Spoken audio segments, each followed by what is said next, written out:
이게 네 수준이야. 떡볶이나 팔고 있어. 이혼 후 작은 분식집을 차린 한 여자에게 전 남편이 새 여자친구까지 데리고 찾아와 던진 말이었습니다.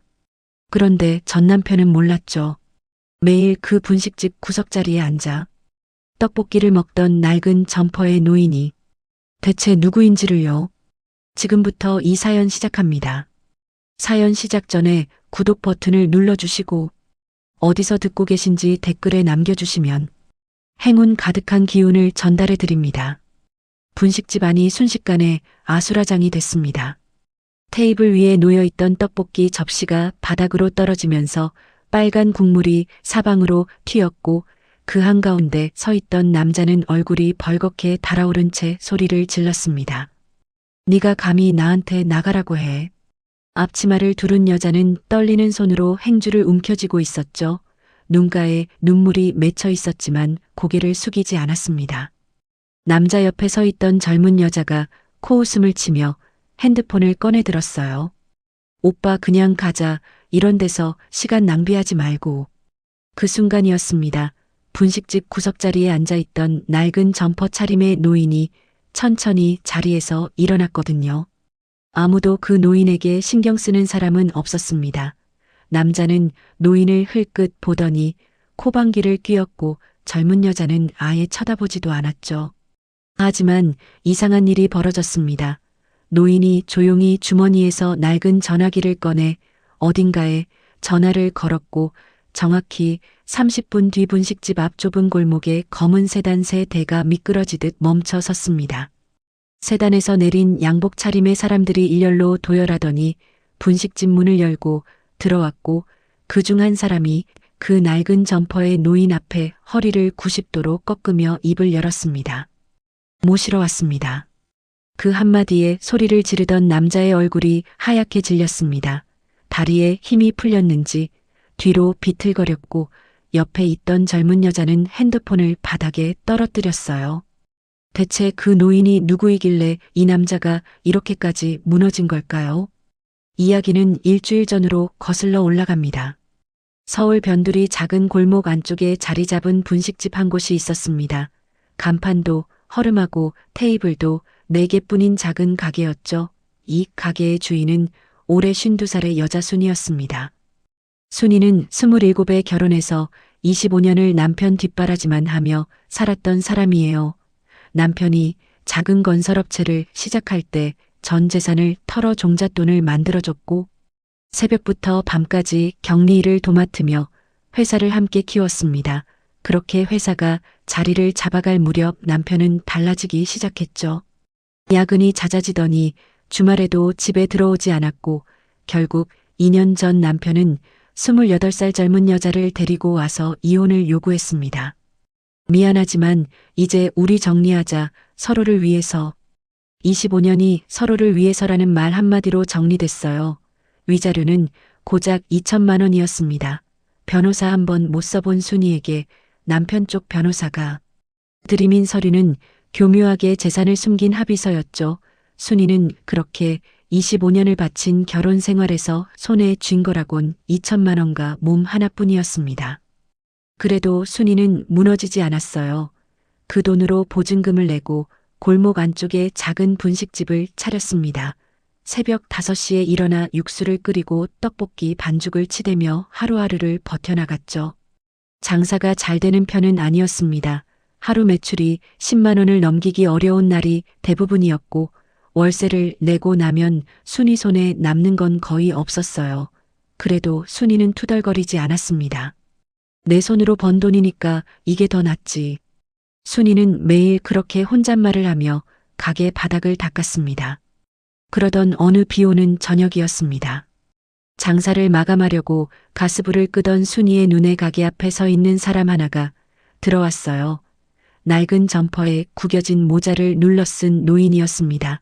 비에 젖은 어깨가 축 처져 있었고 슬리퍼를 신은 발이 빗물에 흠떡 젖어 있었죠. 순이가 문을 열고 나갔습니다. 어르신 비 맞고 계시면 어떡해요. 안으로 들어오세요. 노인은 머뭇거리며 고개를 저었어요. 아니야 괜찮아. 그냥 비 그치면 가려고. 하지만 순이는 그냥 두지 않았습니다. 노인의 팔을 잡고 안으로 들어오게 한 뒤 따뜻한 자리에 앉혔어요. 그리고 주방으로 들어가 남은 떡볶이와 순대를 접시에 푸짐하게 담아내왔습니다. 배고프실 텐데 드세요. 남은 거라 그냥 버리는 거예요. 사실 남은 음식이 아니었습니다. 마감 정리하기 전이라 아직 팔 수 있는 것들이었죠. 하지만 순이는 노인의 자존심을 생각해서 그렇게 말한 거였어요. 노인은 잠시 순이를 바라보다가 조용히 젓가락을 들었습니다. 한 입 먹더니 고개를 끄덕였어요. 맛있네. 정말 오랜만에 이런 따뜻한 밥을 먹어보는 것 같아. 순이는 맞은편에 앉아 노인이 먹는 모습을 지켜보며 슬쩍 물었습니다. 어르신 근처에 사세요. 응, 저쪽 고시원에 있어. 혼자야. 순이의 마음이 찡했습니다. 자신도 혼자였으니까요. 이혼 후 찾아오는 가족 하나 없이 이 작은 가게에서 홀로 버티고 있는 처지가 저 노인과 다를 게 없다는 생각이 들었거든요.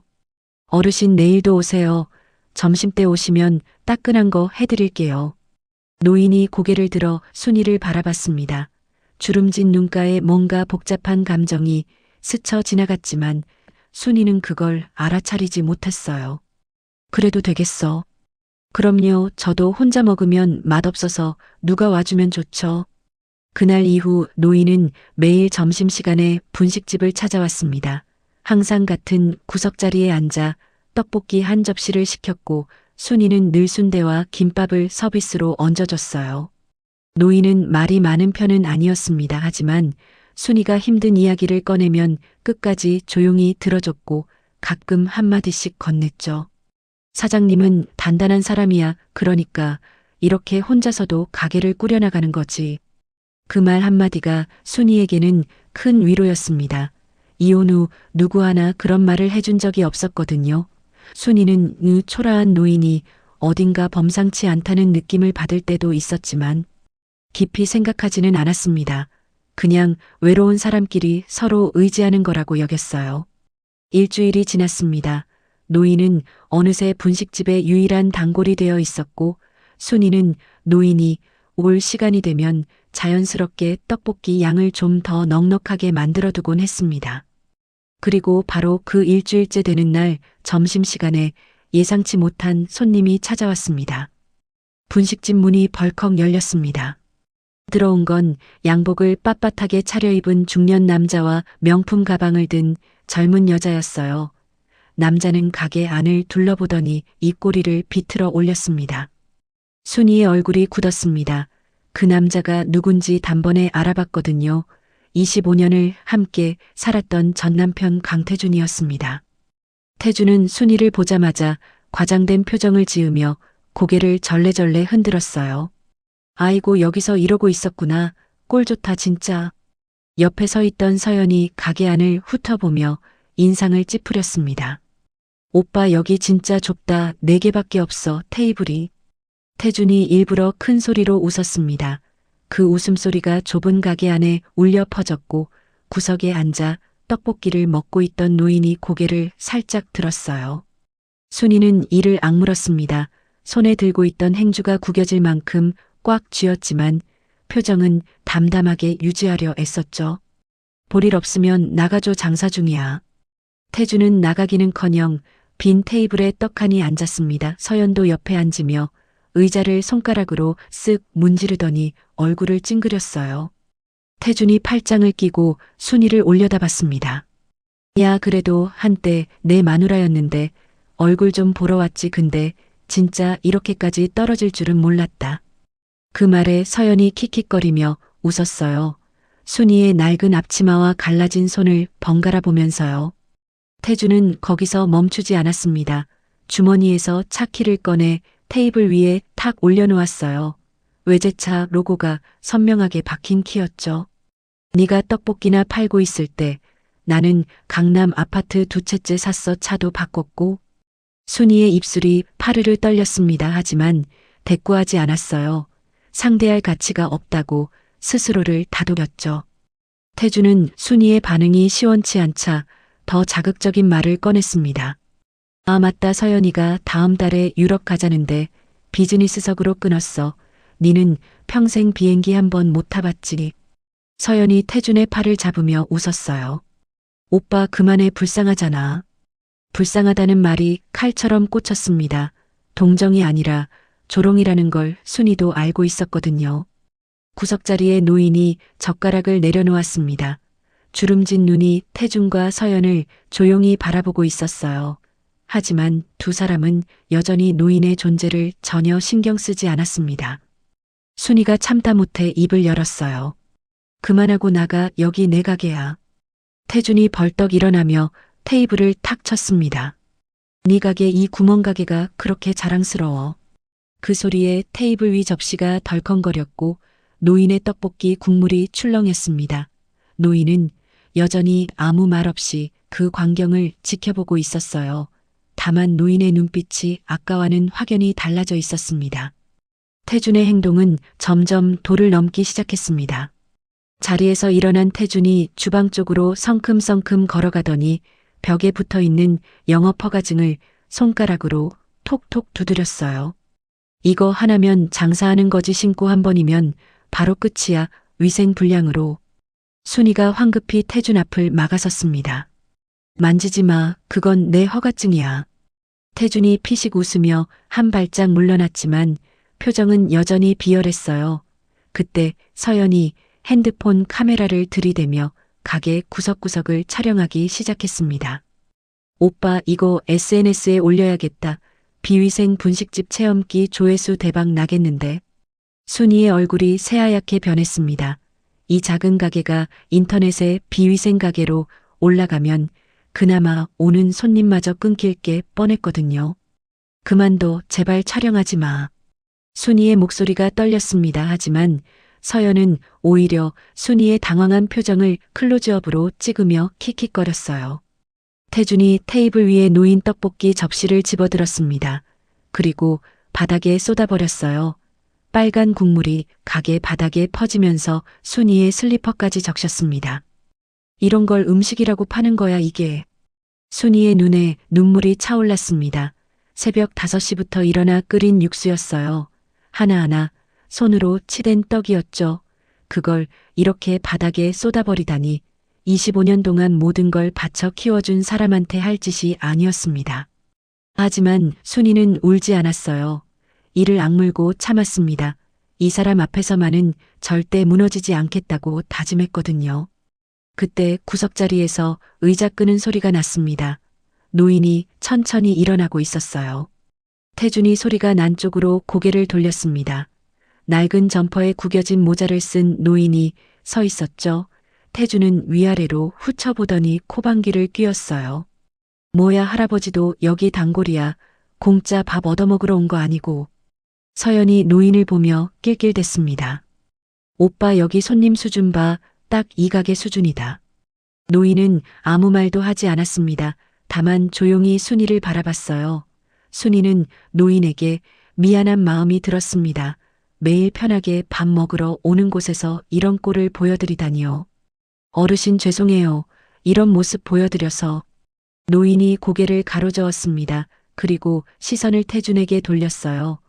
노인의 눈빛이 달라져 있었습니다. 아까까지의 온화한 표정이 사라지고 차갑고 날카로운 눈빛이 태준을 향하고 있었죠.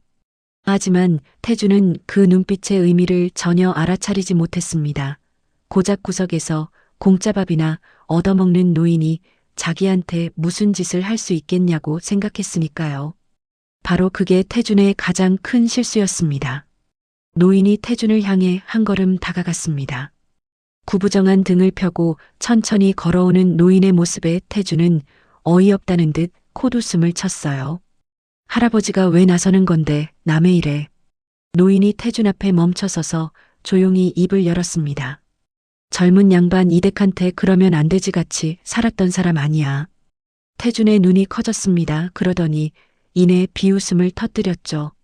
아, 할아버지가 우리 사정을 아시네. 여기서 매일 공짜밥 얻어먹으면서 이야기도 들었나 보다. 서연이 핸드폰을 노인에게 돌리며 촬영하기 시작했어요. 오빠 이것도 올려야겠다.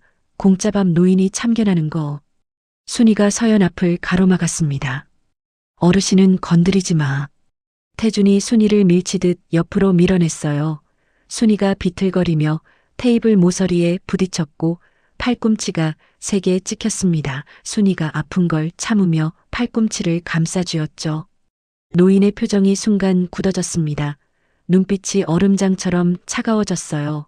하지만 태준은 전혀 알아차리지 못했습니다. 태준이 노인에게 한 발짝 더 다가서며 손가락으로 노인의 낡은 점퍼를 가리켰어요. 할아버지, 그 꼴로 참견할 처지야. 옷 좀 봐. 여기서 밥 얻어먹는 것도 감사할 줄 알아야지. 그 말에 순이가 소리쳤습니다. 태준 씨 어르신한테 그게 무슨 말이야. 뭐 사실이잖아. 이 할아버지도 너처럼 밑바닥 인생이니까 서로 동병상련인 거 아니야. 태준이 그 말을 내뱉으며 다시 크게 웃었습니다. 서연도 따라 웃었고 그 웃음소리가 좁은 분식집 안을 가득 채웠어요. 노인은 그 웃음소리를 들으며 아무 말도 하지 않았습니다. 그냥 순이를 바라봤어요. 팔꿈치를 감싸쥐고 이를 악물고 있는 순이의 모습을요. 그리고 노인이 주머니에서 낡은 전화기를 꺼냈습니다. 천천히 번호를 누르더니 귀에 대고 짧게 말했어요. 나야, 지금 바로 와. 단 4글자였습니다. 태준이 전화하는 노인을 보며 코웃음 쳤어요. 뭐야, 경찰이라도 부르는 거야. 그래, 불러봐. 내가 뭘 잘못했다고.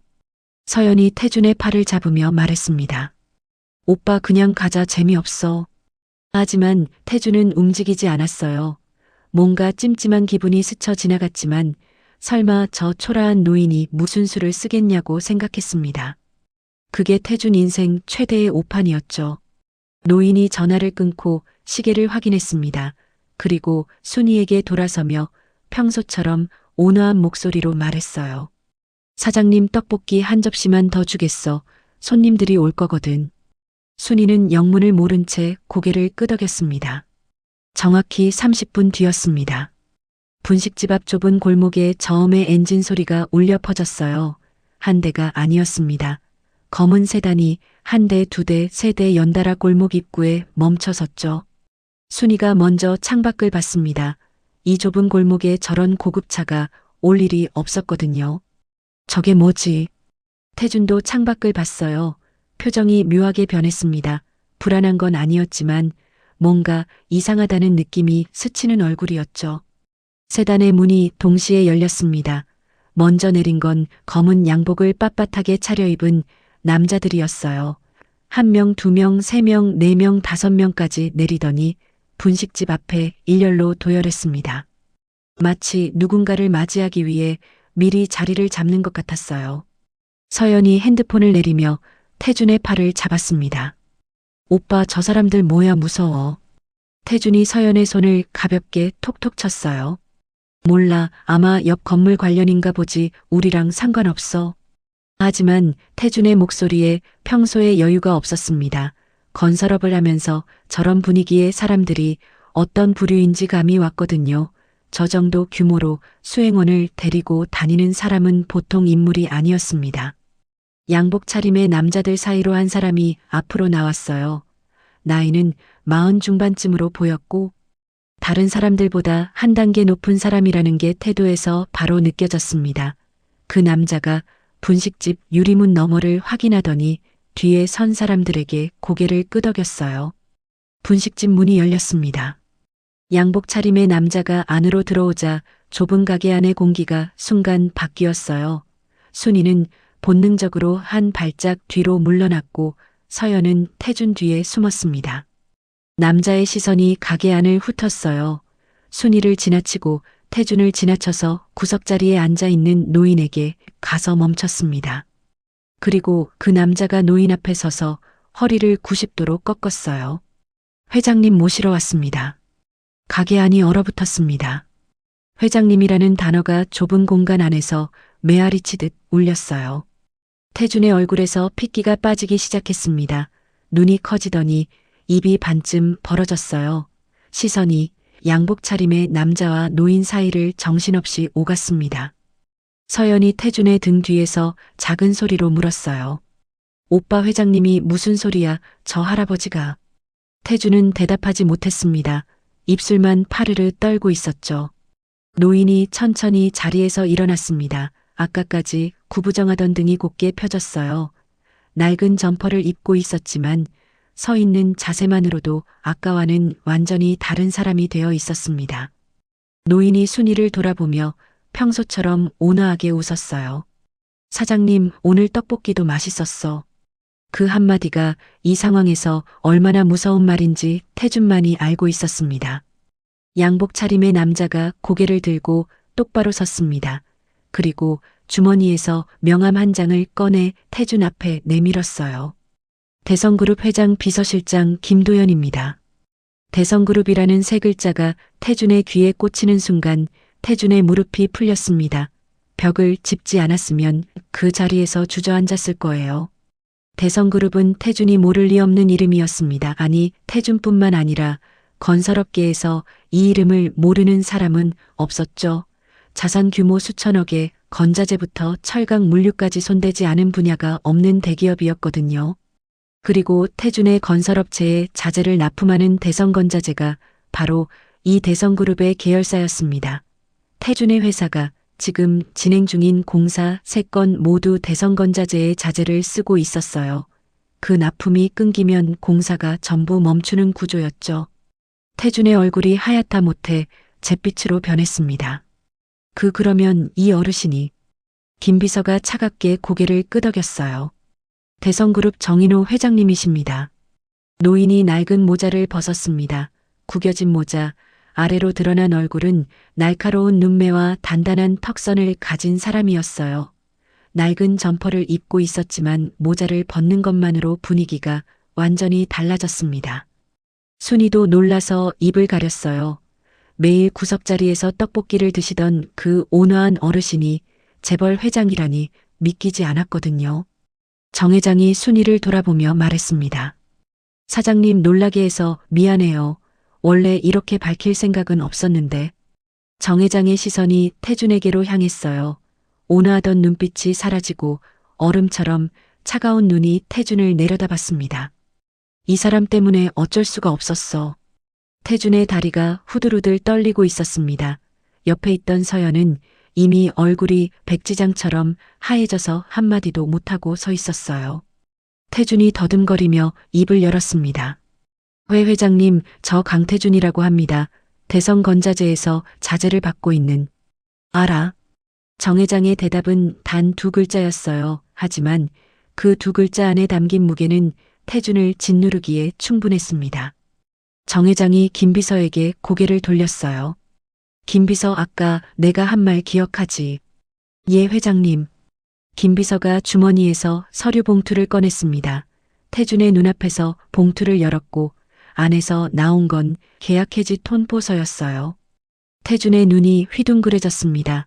다리에 힘이 완전히 풀렸고 결국 그 자리에서 무릎을 꿇었어요. 회장님, 제발 그것만은 안 됩니다. 그거 끊기면 저는 끝입니다. 정 회장은 무릎 꿇은 태준을 내려다봤습니다. 아까 태준이 순이를 내려다보며 조롱하던 것과 정확히 같은 각도였어요. 끝이라고 정 회장이 낮은 목소리로 말했습니다. 이 사장님한테 25년을 바친 사람한테 끝내자고 한 건 자네잖아. 태준의 입에서 아무 말도 나오지 않았습니다. 김 비서가 서류를 태준 앞에 펼쳤습니다. 대성건자재 납품 계약 즉시 해지, 그리고 건설업계 주요 자재 업체 12곳에 동시 통보된 거래 중단 권고문이었어요. 태준이 서류를 집어들었습니다. 손이 너무 떨려서 종이가 바스락거렸죠. 한 장 한 장 넘길 때마다 태준의 얼굴에서 생기가 사라졌어요. 현재 진행 중인 공사 3건 모두 대성건자재 자재를 쓰고 있었습니다. 이게 끊기면 공사가 전면 중단되고 발주처에 위약금을 물어야 했어요. 위약금만 수십억이었죠. 태준의 회사 규모로는 감당할 수 없는 금액이었습니다. 회장님, 한 번만 봐주십시오. 제가 잘못했습니다. 태준이 바닥에 이마를 찧었어요. 아까까지 순이를 밑바닥 인생이라고 조롱하던 사람이 지금은 바닥에 납작 엎드려 있었습니다. 정 회장은 태준을 내려다보며 조용히 말했어요. 자네가 이 사장님 떡볶이를 바닥에 쏟았지. 태준이 고개를 들지 못했습니다. 자네 여자친구가 이 가게를 비위생이라고 촬영했지. 서연이 움찔하며 핸드폰을 등 뒤로 숨겼어요. 이 사장님이 25년을 바쳤는데 자네가 준 건 2천만 원이었지. 정 회장의 목소리는 높아지지 않았습니다. 오히려 낮고 차분했어요. 하지만 그 차분함이 더 무서웠죠. 김 비서, 예 회장님. 이 사장님 가게 앞 건물 매입건 진행해. 순이가 깜짝 놀라며 손을 저었습니다. 어르신 그건 안 돼요. 저는 이 작은 가게면 충분해요. 정 회장이 순이를 바라보며 처음으로 환하게 웃었어요. 사장님 그 마음이 내가 매일 이 가게를 찾은 이유야. 정 회장이 한 발짝 다가서며 순이에게 허리를 숙여 인사했습니다. 비 오는 날 떡볶이 한 접시가 얼마나 따뜻했는지 몰라요. 고마웠습니다. 진심으로. 순이의 눈에서 눈물이 흘렀어요. 이번에는 서러운 눈물이 아니었습니다. 정 회장이 몸을 돌려 가게를 나서려는 순간 서연이 슬금슬금 문 쪽으로 움직이고 있었어요. 태준이 무너지는 걸 보자마자 빠져나가려는 거였죠. 오빠 나 먼저 갈게. 태준이 고개를 들어 서연을 봤습니다. 하지만 서연은 이미 문을 열고 나가고 있었어요. 돌아보지도 않았습니다. 돈이 없어진 남자에게 더 이상 볼 일이 없었으니까요. 태준은 텅 빈 분식집 바닥에 홀로 남겨졌습니다. 아까 자기가 쏟은 떡볶이 국물 위에 무릎을 꿇고 앉아 있었어요. 빨간 국물이 양복 바지를 적시고 있었지만 신경 쓸 여유조차 없었죠.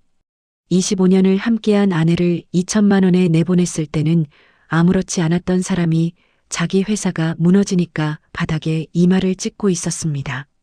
순이는 그런 태준을 한참 내려다봤어요. 그리고 조용히 걸레를 들어 바닥에 쏟아진 떡볶이를 닦기 시작했습니다. 나는 이거 닦고 내일도 장사해야 하니까. 순이의 목소리는 담담했습니다. 더 이상 이 남자한테 분노도 미움도 남아있지 않았어요. 그냥 내 인생을 살면 되는 거였죠. 바깥에서 검은 세단의 엔진 소리가 멀어져 갔습니다. 정 회장은 내일도 점심시간에 이 분식집을 찾을 거예요. 낡은 점퍼를 입고 구석자리에 앉아 떡볶이 한 접시를 시키겠죠. 사람의 진짜 가치는 겉모습이 아니라 마음에서 나오는 거라는 걸 태주는 모든 것을 잃고 나서야 깨달았습니다. 여러분의 소원이 이루어지길 바랍니다.